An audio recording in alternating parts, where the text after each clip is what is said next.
আসসালামু আলাইকুম। শিক্ষা প্রতিষ্ঠানের পরিচালনা পর্ষদের সব কমিটি ভেঙে দেওয়ার দাবি, এ বিষয়ে আজকে বিস্তারিত থাকবে ভিডিওতে। যারা চ্যানেলে নতুন, চ্যানেলটি সাবস্ক্রাইব করে পাশেই থাকবেন। দেশের বেসরকারি শিক্ষা প্রতিষ্ঠানগুলোতে আমলাতন্ত্র জেঁকে বসেছে।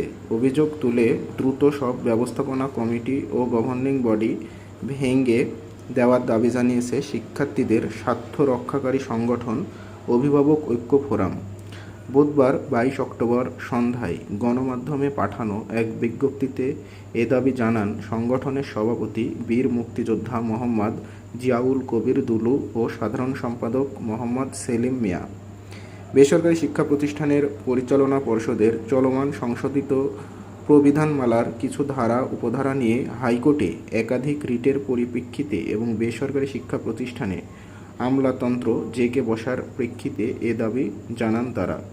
বিজ্ঞপ্তিতে বলা হয়, বর্তমান নিরপেক্ষ সরকারের অধীনে সারা দেশে সব বেসরকারি শিক্ষা প্রতিষ্ঠান তথা স্কুল, কলেজ, মাদ্রাসায় বার্ষিক পরীক্ষার আগে 30 নভেম্বরের মধ্যে ছুটির দিনে জেলা প্রশাসকের তত্ত্বাবধানে ম্যানেজিং কমিটি গভর্নিং বডির নির্বাচন দিতে হবে।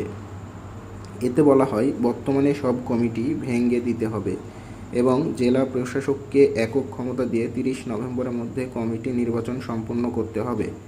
সরকারি ছুটির দিনে নির্বাচন আয়োজন করলে শিক্ষা কার্যক্রমে কোনো ক্ষতি হবে না এবং শ্রেণী কার্যক্রম বন্ধ করার প্রয়োজন হবে না। অভিভাবক ঐক্য ফোরামের নেতারা বলেন, বেসরকারি শিক্ষা প্রতিষ্ঠানে সভাপতি পদে মনোনয়নের পরিবর্তে সংশ্লিষ্ট শিক্ষা প্রতিষ্ঠানের সব অভিভাবক, শিক্ষক, কর্মচারীর সরাসরি ভোটে সভাপতি পদে নির্বাচন দিতে হবে। এইসব বিষয় নিয়েই আলোচনা হয়। এটাই ছিল আজকের আপডেট। সকলকে ধন্যবাদ। আসসালামু আলাইকুম।